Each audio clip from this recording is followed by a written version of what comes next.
Chapter 1071, Hall of Truth. In front of the grayish-white Grand Palace that was more than 200 meters tall, there were a few thick stone columns that were slightly shorter than it was, as though they were a squadron of soldiers standing at attention there. Klein could imagine that, when the City of Miracles, Liveside, was still floating in midair, these stone columns would definitely have powerful dragons crouching on them. These were the servants of the ancient god. He then looked up at the open door and said to Leonard and Audrey, "Stay close to me.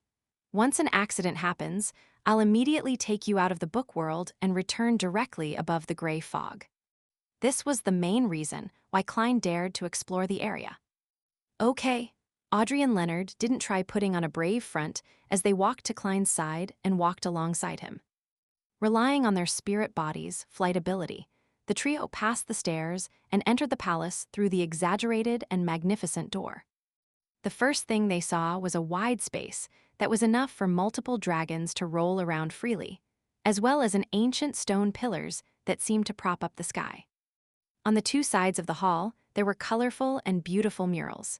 They kept extending forward and intertwining themselves with a huge pillar that was multiple arm spans wide. The giant pillar was in the deepest recesses of the hall right ahead of them. Without relying on anything else, just the pillar alone was enough to make people feel a strong sense of fear and make them experience the vicissitudes of time. It was like a fossilized deity. Almost instantly, a grayish-white figure appeared on the pillar. The figure was covered in scales, and every scale resembled a sturdy stone slab. Just the faint outline of the figure made it seem epic. Dragon of Imagination, Ankwelt. Just as this thought flashed through Klein's mind, he heard an oddly familiar voice echoing in the spacious hall. Dragon of Imagination, Ankwelt. As Klein looked around in astonishment, he heard Leonard sigh emotionally. The deep air listened round him as he rode, and all the low wind hardly breathed for fear. This fellow still has the mood to recite poetry. I wonder whose poem he's reciting. Klein turned to look at Leonard. Then he heard an echo. This fellow still has the mood to recite poetry. I wonder whose poem he's reciting. At this moment, Leonard's expression was one of shock. He shut his mouth tightly and shook his head in denial. But the next second, a voice sounded beside him. "I didn't recite anything." "What's going on? Strange." At the same moment Klein had this thought, he realized that the strangely familiar voice belonged to him. As it echoed again, repeating the thoughts that flashed through Klein's mind. Then Audrey's gentle and mumbling voice sounded. This hall is able to let our thoughts present themselves in our surroundings and is even able to conjure them. When I saw that huge pillar just now, I was imagining what the Dragon of Imagination Ankwelt looked like. It was based on the blueprint of the mind dragon I saw before. Why is whatever I'm saying? No, indeed, the hall articulates it. So that's the case. Luckily, I didn't think of anything strange just now. Yes, reign in my thoughts, reign in my thoughts. Klein began to use cogitation to focus his mind and not let his imagination run wild. At the same time, the corresponding words echoed around him almost in sync. Reign in my thoughts, reign in my thoughts. So that's what Mr. World's inner world is like. He's like a child who just started school, constantly emphasizing matters that he needs to take attention of.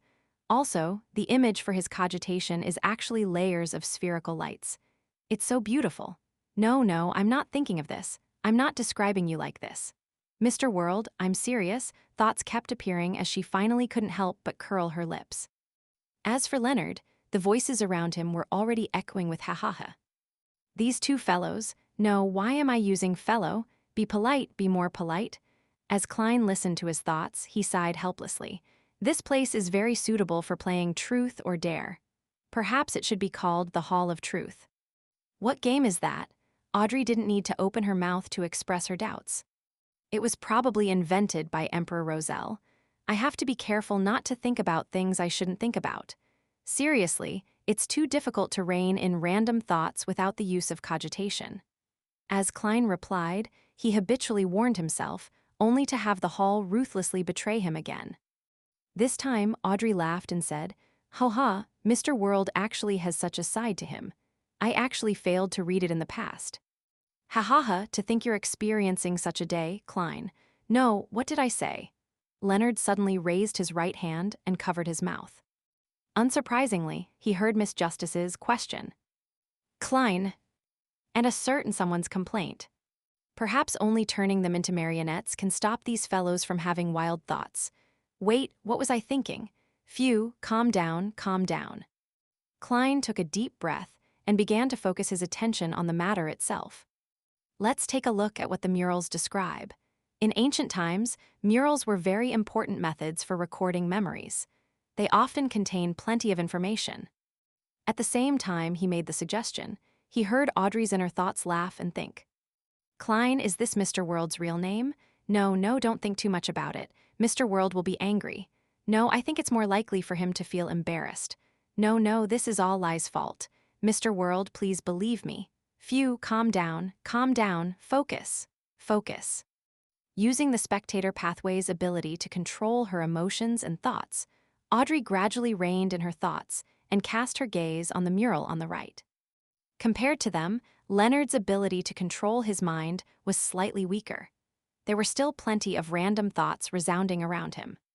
Turning into marionettes. Is this fellow that dangerous now? Tusk, so this is what's truly on your mind. Haha, Miss Justice's reaction is very interesting. I haven't seen that fellow in such an embarrassing situation in a long time.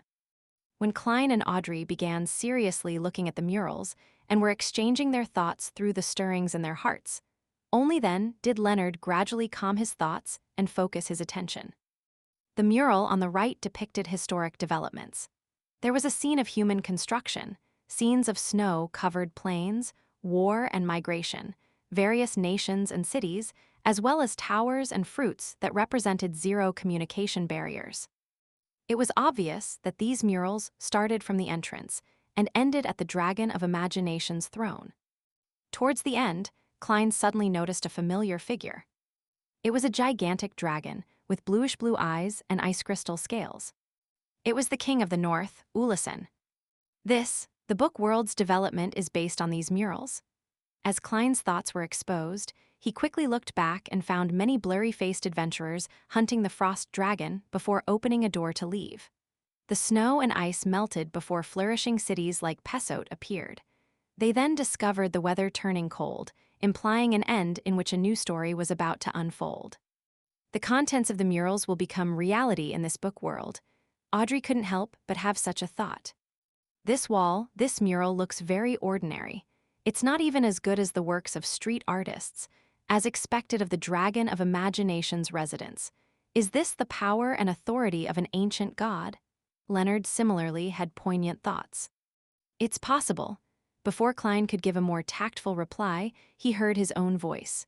Let's look at the murals on the other side before putting everything together for analysis.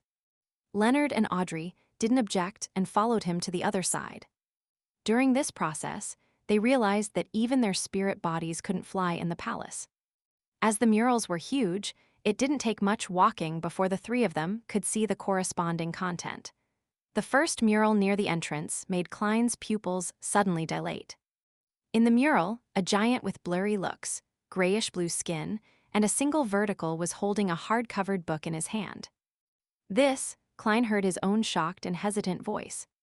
In the subsequent murals, the common highlight was the goatskin binding. There was a dark brown-covered book.